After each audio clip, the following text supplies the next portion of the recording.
अक्षरों, अर्थ समूहों, रसों, छंदों और मंगलों की करने वाली सरस्वती जी और गणेश जी की मैं वंदना करता हूँ।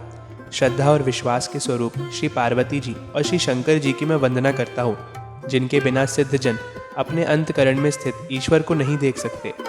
ज्ञानमय नित्य शंकर रूपी गुरु की मैं वंदना करता हूँ, जिनके आश्रित होने से ही टेढ़ा चंद्रमा भी सर्वत्र वंदित होता है। श्री सीताराम जी के गुण समूह रूपी पवित्र वन में विहार करने वाले विशुद्ध विज्ञान संपन्न कवीश्वर श्री वाल्मीकि जी और कपीश्वर श्री हनुमान जी की मैं वंदना करता हूँ।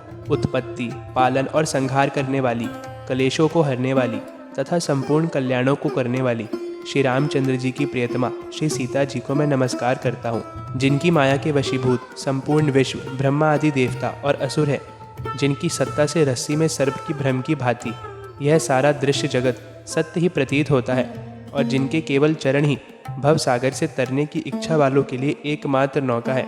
उन समस्त कारणों से परे राम कहलाने वाले भगवान श्री हरि की मैं वंदना करता हूँ।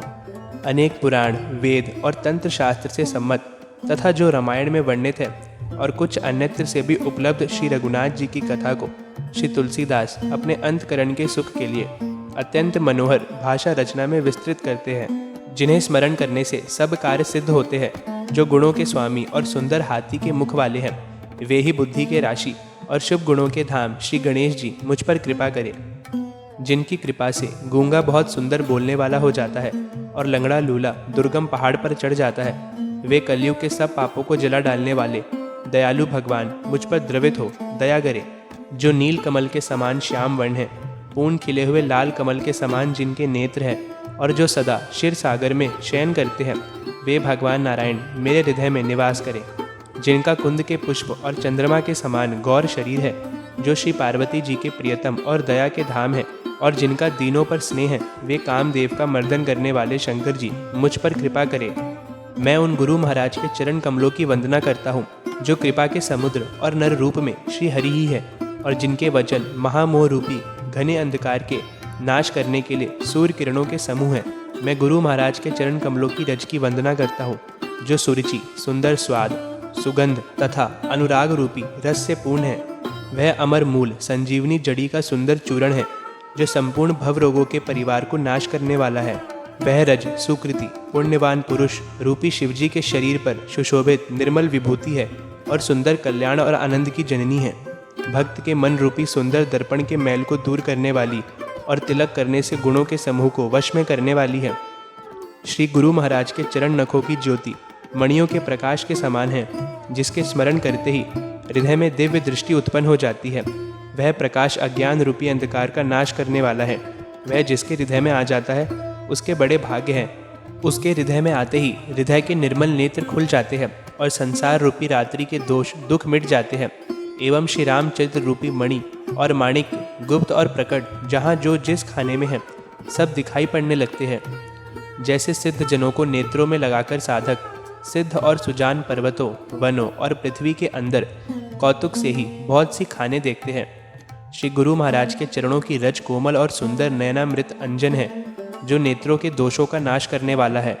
उस अंजन से विवेक रूपी नेत्रों को निर्मल करके मैं संसार रूपी बंधन से छुड़ाने वाले श्री रामचरित का वर्णन करता हूँ। पहले पृथ्वी के देवता ब्राह्मणों के चरणों की वंदना करता हूँ, जो ज्ञान से उत्पन्न सब संदेहों को हरने वाले हैं।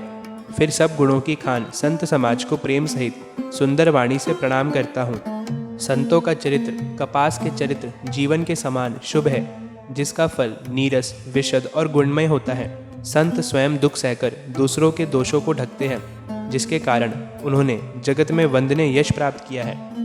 संतों का समाज आनंद और कल्याणमय है, जो जगत में चलता फिरता तीर्थराज प्रयाग है, जहाँ उस संत समाज रूपी प्रयागराज में राम भक्ति रूपी गंगा जी की धारा है और ब्रह्म विचार का प्रचार सरस्वती जी है।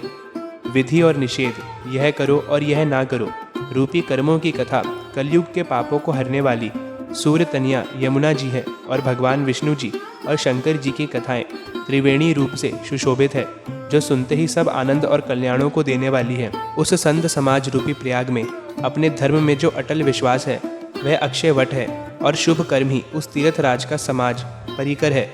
वह संत समाज रूपी प्रयागराज सब देशों में सब समय सभी को सहज ही में प्राप्त हो सकता है और आदर पूर्वक सेवन करने से कलेशों को नष्ट करने वाला है, वह तीर्थराज अलौकिक और अकथन्य है एवं तत्काल फल देने वाला है। उसका प्रभाव प्रत्यक्ष है। जो मनुष्य इस संत समाज रूपी तीर्थराज का प्रभाव प्रसन्न मन से सुनते और समझते हैं और फिर अत्यंत प्रेम पूर्वक इसमें गोता लगाते हैं, वे इस शरीर के रहते ही धर्म, अर्थ, काम, मोक्ष चारों फल पा जाते हैं। इस तीर्थ राज में स्नान का फल तत्काल ऐसा देखने में आता है कि कौवे कोयल बन जाते हैं और बगुले हंस। यह सुनकर कोई आश्चर्य न करे, क्योंकि सत्संग की महिमा छिपी नहीं है। वाल्मीकि जी, नारद जी और अगस्त्य जी ने अपने अपने मुखों से अपने जीवन का वृतांत कहा है। जल में रहने वाले, जमीन में चलने वाले और आकाश में विचरने वाले नाना प्रकार के जड़ चेतन जितने जीव इस जगत में हैं, उनमें से जिसने जिस समय जहाँ कहीं भी जिस किसी यत्न से बुद्धि, कीर्ति, सद्गति, विभूति, ऐश्वर्य और भलाई पाई है, सो सब सत्संग का ही प्रभाव समझना चाहिए। वेदों में और लोकों में इनकी प्राप्ति का दूसरा कोई उपाय नहीं है। सत्संग के बिना विवेक नहीं होता और श्री राम जी की कृपा के बिना वह सत्संग सहज में मिलता नहीं। सत्संगति आनंद और कल्याण की जड़ है। सत्संग की प्राप्ति ही फल है और सब साधन तो फूल है। दुष्ट भी सत्संगति पाकर सुधर जाते हैं। जैसे पारस के स्पर्श से लोहा सुहावना हो जाता है, सुंदर सोना बन जाता है, किंतु दैव योग से यदि कभी सज्जन कुसंगति में पड़ जाते हैं तो वे वहाँ भी सांप के मणि के समान अपने गुणों का ही अनुसरण करते हैं। अर्थात जिस प्रकार सांप का संसर्ग पाकर भी मणि उसके विष को ग्रहण नहीं करती तथा अपने सहज गुण प्रकाश को नहीं छोड़ती, उसी प्रकार साधु पुरुष दुष्टों के संग में रहकर भी दूसरों को प्रकाश ही देते हैं। दुष्टों का उन पर कोई प्रभाव नहीं पड़ता। ब्रह्मा जी, विष्णु जी, शिव जी, कवि और पंडितों की वाणी भी संत महिमा का वर्णन करने में सुकुचाती है। वह मुझसे किस प्रकार नहीं कही जाती। जैसे साग तरकारी बेचने वाले से मणियों के गुण समूह नहीं कहे जा सकते। मैं संतों को प्रणाम करता हूँ जिनके चित्त में समता है, जिनका ना कोई मित्र है और ना शत्रु। जैसे अंजलि में रखे हुए सुंदर फूल, जिस हाथ ने फूलों को तोड़ा और जिसने उनको रखा, उन दोनों ही हाथों को समान रूप से सुगंधित करते हैं, वैसे ही संत शत्रु और मित्र दोनों का ही समान रूप से कल्याण करते हैं। संत सरल हृदय और जगत के हितकारी होते हैं। उनके ऐसे स्वभाव और स्नेह को जानकर मैं विनय करता हूँ। मेरी इस बाल विनय को सुनकर कृपा करके श्री राम जी के चरणों में मुझे प्रीति दे।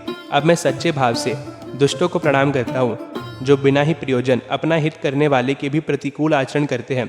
दूसरों के हित की हानि ही जिनकी दृष्टि में लाभ है, जिनको दूसरों के उजड़ने में हर्ष और बसने में विषाद होता है, जो हरि और हर के यश रूपी पूर्णिमा के चंद्रमा के लिए राहु के समान है। अर्थात जहाँ कहीं भगवान विष्णु जी या शंकर जी के यश का वर्णन होता है, उसी में वे बाधा देते हैं।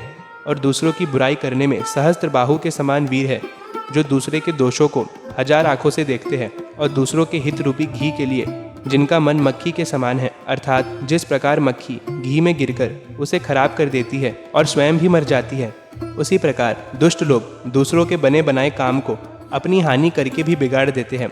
जो तेज दूसरों को जलाने वाले ताप में, अग्नि और क्रोध में यमराज के समान है, पाप और अवगुण रूपी धन में कुबेर के समान धनी है, जिनकी बढ़ती सभी के हित का नाश करने के लिए केतु पुच्छल तारे के समान है, और जिनके कुंभकर्ण की तरह सोते रहने में ही भलाई है। जैसे ओले खेती का नाश करके स्वयं भी गल जाते हैं, वैसे ही वे असंत लोग दूसरों का काम बिगाड़ने के लिए अपना शरीर तक छोड़ देते हैं। मैं दुष्टों को हजार मुख वाले शेष जी के समान समझकर प्रणाम करता हूँ, जो पराये दोषों का हजार मुख से बड़े रोष के साथ वर्णन करते हैं। पुनः उनको राजा पृथु, जिन्होंने भगवान का यश सुनने के लिए 10,000 कान मांगे थे, उनके समान जानकर प्रणाम करता हूँ, जो 10,000 कानों से दूसरों के पापों को सुनते हैं। फिर इंद्र के समान मानकर उनकी विनय करता हूँ, जिनको मदिरा नीकी और हितकारी मालूम होती है। इंद्र के लिए भी सुरनीक अर्थात देवताओं की सेना हितकारी है, जिनको कठोर वचन रूपी वज्र सदा प्यारा लगता है और जो हजार आंखों से दूसरों के दोषों को देखते हैं। दुष्टों की यह रीति है कि वे उदासीन शत्रु अथवा मित्र किसी का भी हित सुनकर जलते हैं। यह जानकर दोनों हाथ जोड़कर यह जन प्रेम पूर्वक उनसे विनय करता है। मैंने अपनी ओर से विनती की है, परंतु वे अपनी ओर से कभी नहीं चूकेंगे। कौवे को बड़े प्रेम से पालिए, परंतु वे क्या कभी मांस के त्यागी हो सकते हैं। अब मैं संत और असंत दोनों के चरणों की वंदना करता हूँ। दोनों ही दुख देने वाले हैं, परंतु उनमें कुछ अंतर कहा गया है। वे अंतर ये है कि एक संत तो बिछुड़ते समय प्राण हर लेते हैं और दूसरे असंत मिलते हैं तब दारुण दुख देते हैं। अर्थात संतों का बिछुड़ना मरने के समान दुखदायी होता है और असंतों का मिलना